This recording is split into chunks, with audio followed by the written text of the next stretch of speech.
Assalamualaikum, jumpa lagi bersama saya Dedi Chandra.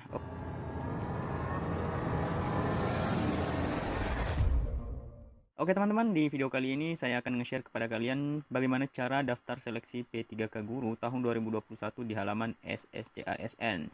Nah, mengapa saya memberikan cara ini agar teman-teman yang akan melamar di tahun 2021 ini tidak mendapat kesulitan ataupun kegagalan saat melakukan pendaftaran. Karena itu akan berakibat fatal dan teman-teman akan gagal menjadi ASN di tahun 2021 ini. Sebelum kita lanjut, seperti biasa saya mengajak kalian semua untuk selalu memberikan support di channel ini dengan cara klik tombol subscribe dan juga share kepada teman-teman kalian semua.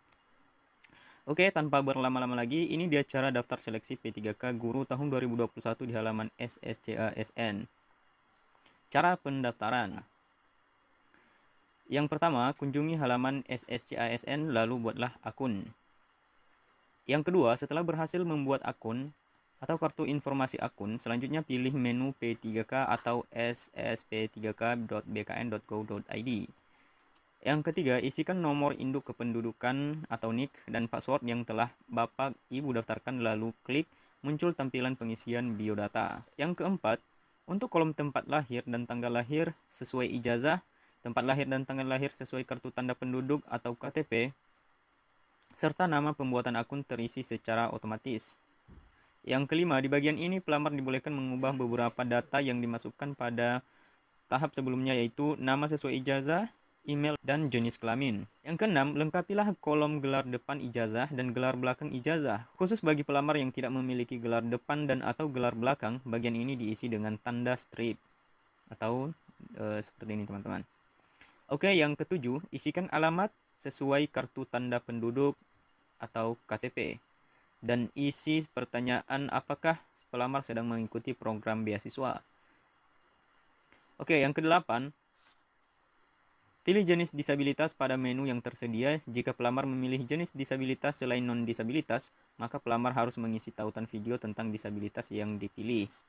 Oke, yang kesembilan, lengkapilah alamat domisili, termasuk kelurahan dan kecamatan, provinsi dan kabupaten atau kota domisili, akun media sosial, tinggi badan, status perkawinan, agama, nomor telepon, dan nomor handphone.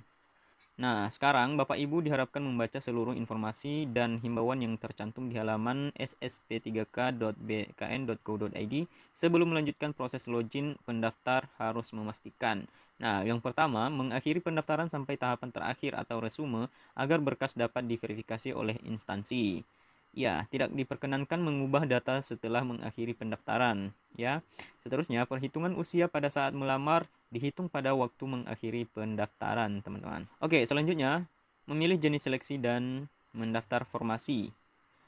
Setelah pelamar melengkapi pengisian biodata, tahap berikutnya adalah memilih jenis seleksi dan mendaftar formasi.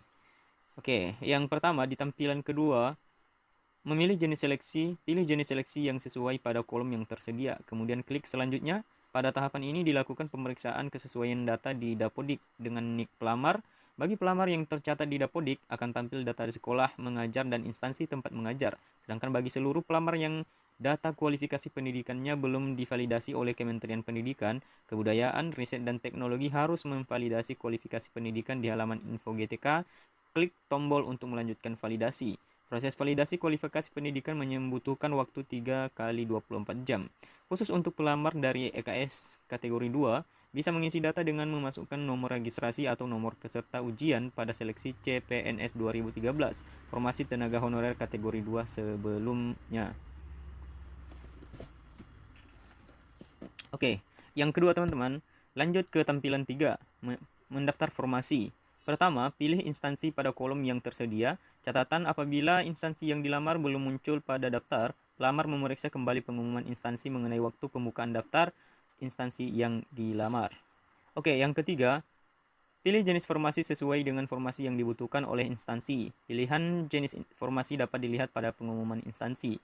Yang keempat, klik tombol pilih dan form isian akan muncul. Pelamar boleh mengubah instansi dan formasi yang dipilih dengan klik ulang.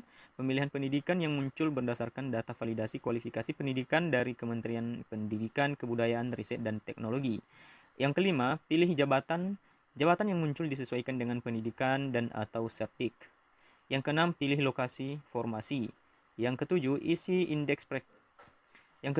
indeks prestasi kumulatif atau IPK sesuai transkrip nilai. Misal, 3,21 nilai IPK menggunakan tanda titik dan 2 desimal. Khusus formasi lulusan SMA atau sederajat diisi sesuai nilai ijazah.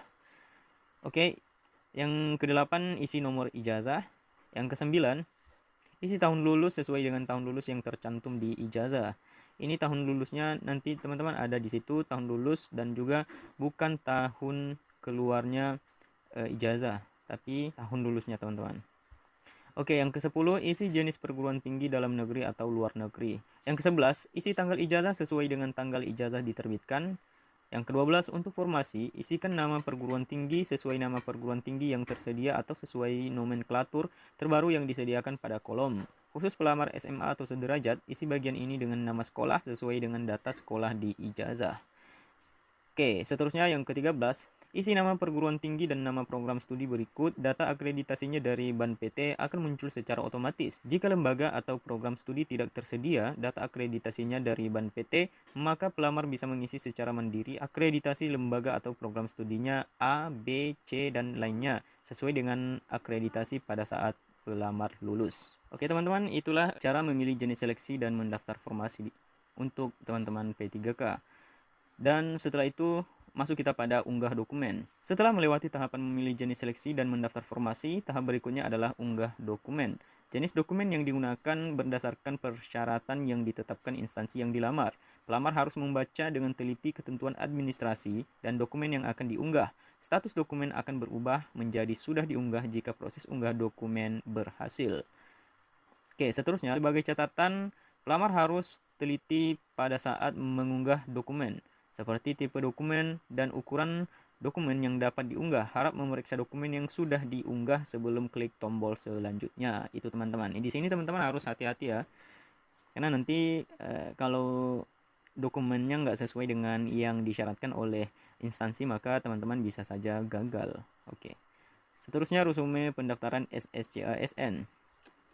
Sesudah berhasil mengunggah dokumen, maka muncul halaman resume. Silakan dibaca dan dicek kembali kebenaran data-data yang sudah diisikan sebelumnya. Jika dirasa sudah benar, klik ya, lalu muncul halaman final resume. Perhatian, di tahap ini pelamar tidak bisa lagi mengubah data kembali. Selanjutnya, pelamar dapat mencetak kartu informasi akun dan kartu pendaftaran SSCASN dengan mengklik cetak kartu pendaftaran P3K Guru. Itulah dia tadi alur ataupun cara daftar seleksi P3K Guru tahun 2021 di halaman SSCASN yang saya bacakan tadi teman-teman. Semoga saja apa yang saya sampaikan ini dapat memberikan manfaat kepada teman-teman sekalian dan meminimalisir terjadinya masalah saat teman-teman mendaftar yang bisa saja menyebabkan teman-teman gagal mengikuti seleksi CASN di tahun 2021. Semoga saja teman-teman terhindar dari segala masalah dan proses seleksi di tahun 2021 ini berjalan lancar tanpa masalah ya gitu, tanpa rintangan gitu.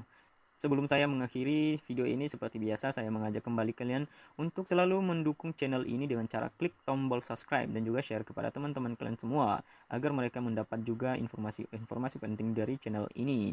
Oke, sampai jumpa di video saya selanjutnya. Wassalamualaikum warahmatullahi wabarakatuh.